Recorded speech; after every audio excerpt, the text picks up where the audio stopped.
find the one, you should never give her up. I think it's the way life changes when it Ada tugas fisika lagi belum ya. Kemagnetan elektromagnetik. Dinamo ada magnet, coba gua cari dinamo kali ya. Coba gua search dulu. Aduh panas lagi. more fun. I still dream about the days when we were young. I'll take a hit and still finish in one. Yeah, yeah. Memory lane, isn't that too far away from our hearts? Yeah, yeah. The ones we keep close, we should never let go. Oke, gua ngerti.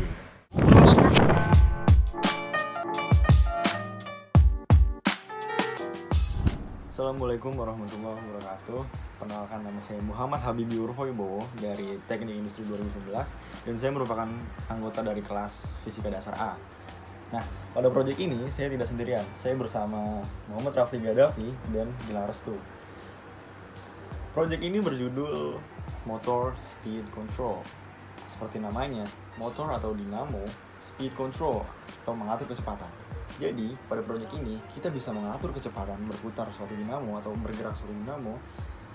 Apakah kita mau berputar secara pelan, secara sedang atau secara cepat, itu kita akan bisa mengetahui bagaimana caranya. Lalu di mana kemagnetan pada proyek ini? Nah, magnet tersebut berada di dalam dinamo. Pada dinamo itu memiliki beberapa komponen. Yang pertama ada kumparan berarus atau rotor yang nanti akan berputar nanti. Lalu ada magnet itu sendiri atau stator dan ada cincin belah atau komutator. Nah, lalu bagaimana prinsip kerja dari dinamo DC tersebut? Nah, pertama, dinamo DC tersebut akan menggunakan fenomena elektromagnetik, di mana pada saat setelah dialiri oleh arus listrik yang menuju ke rotor atau kumparan, logam dari rotor tersebut akan mengalami induksi elektromagnetik, di mana logam tersebut akan memiliki gaya magnet dan akan menyebabkan adanya medan magnet antara kumparan dan stator atau magnet yang ada pada dinamo tersebut. Nah, setelah itu akan ada yang namanya gaya Lorentz. Gaya Lorentz adalah gaya yang timbul pada muatan yang bergerak pada medan magnet. Nah, gaya Lorentz ini merupakan besaran vektor di mana arahnya dapat ditentukan oleh kaidah tangan kiri Fleming. Nah, untuk telunjuk akan menunjukkan arah dari medan magnet. Untuk jempol akan menunjukkan arah dari gaya Lorentz, dan untuk jari tengah menunjukkan arah dari I atau kuat arus, seperti itu. Gaya Lorentz ini yang menyebabkan kedua penghantar tersebut saling tarik menarik dan tolak menolak. Nah, sehingga akan menyebabkan suatu momen yang dinamakan dengan momen couple. Momen couple tersebut adalah momen gaya yang timbul akibat gaya Lorentz sejajar berlawan arah pada dua simpul kumparan, di mana momen couple ini cenderung membuat benda untuk melakukan gerak berputar atau rotasi gitu.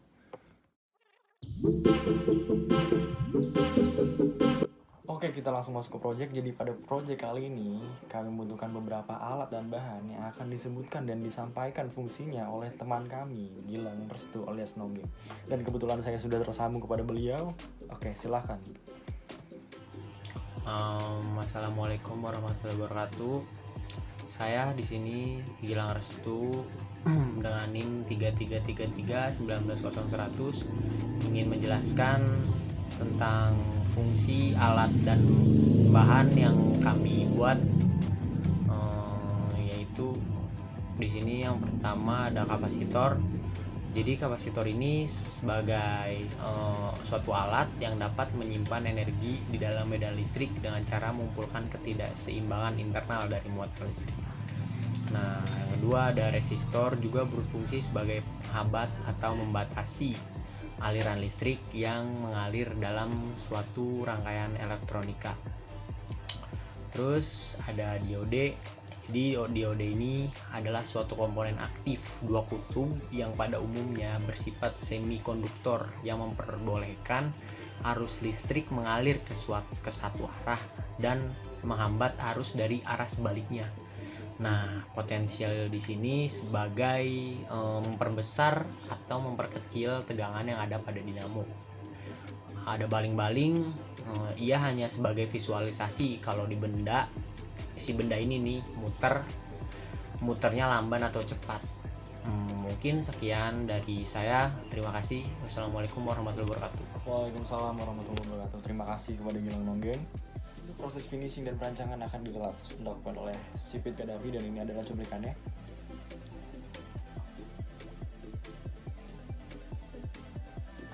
Oke, selanjutnya beliau juga akan menjelaskan bagaimana produk tersebut bekerja. Silakan. Pada percobaan kali ini yang saya lakukan adalah pertama percobaan dengan motor seperti ini, ya kan.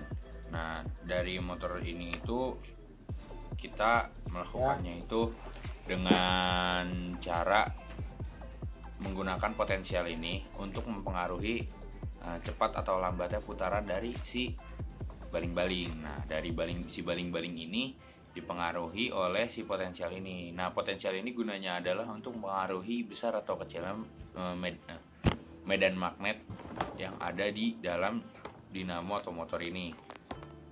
Nah, sebenarnya pada dinamo atau motor ini itu sudah terdapat magnet. Nah, medan magnet ini yang kita pengaruhi dari dinamo ini.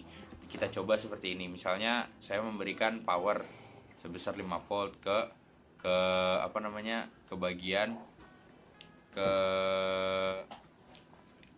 saya memberikan daya sebesar 5 volt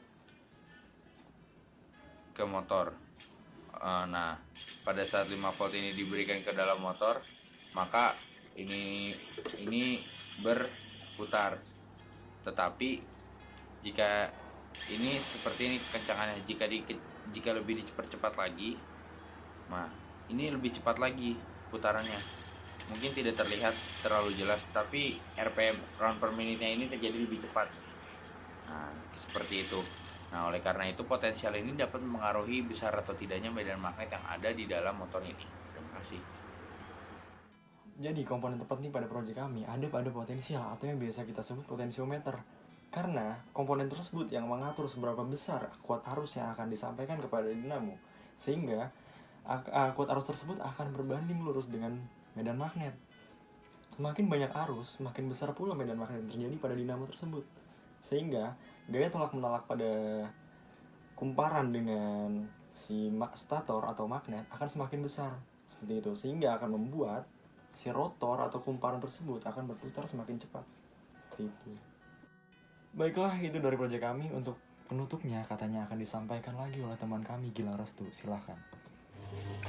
Demikianlah proyek yang bisa kami sampaikan. Sebelumnya kami mohon maaf apabila di dalam penyampaian tadi mungkin ada kesalahan kata-kata atau beberapa pernyataan yang menyinggung dan mungkin dijadikan pembelajaran untuk kedepannya. Sekali lagi, saya Gilang Restu dan rekan-rekan saya Muhammad Raffi Gadapi dan Habibie Urfawibowo berterima kasih kepada teman-teman semua yang telah menonton video kami. Mungkin saya sudahi video ini, kurang lebihnya mohon maaf. Terima kasih. Wassalamualaikum warahmatullahi wabarakatuh. Waalaikumsalam. Ini kayak klarifikasi, geng.